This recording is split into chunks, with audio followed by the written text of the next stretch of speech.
Hello friends, स्वागत करुँ मोर आउ गोटे नुआ मिनी ब्लॉग के। तो देखिपे एयर इंडिया फ्लाइट लगे मुझे बाहरी गली भुवनेश्वर डेली। तो यहाँ बस रे फ्लाइट जीवार पड़ुଛି देखिपे फ्लाइट जदि तार पार्किंग रे थिबा तो बस रे एंती जीवार पड़वा। और संध्यार व्यूटा देखिपे कि एंता थिला भुवनेश्वर एयरपोर्ट रो। तो आमर जेन आज फ्लाइट थिला जेनटा कि बोइंग 787 रे, तो 737 सॉरी बोइंग। तो एयर इंडिया फ्लाइट रे जीवाले हेंती भी डर लगुच, बाकी यहाँ न्यू एयरक्राफ्टा थिला जेहेतु पाखे ही एक्सीडेंट होता। तो प्लेन रे जीवाले निहाती डर। यहाँ मोर टिकट चेकिंग गला देखिपे मुझे चलनी फ्लाइट भीतर के। आउ फ्लाइट पूरा न्यू फ्लाइटा थिला पूरा। आउ यहाँ देखिपे यहाँ मोर एंट्रांस।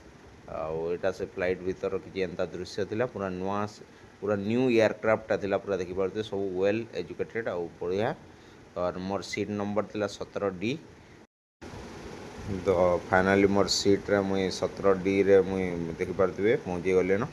आउ सीट रे बसली आउ बाकी कंफर्टेबल थिला राइट। Thank you. वीडियो भल लगे लाइक सब्सक्राइब निहाती कर।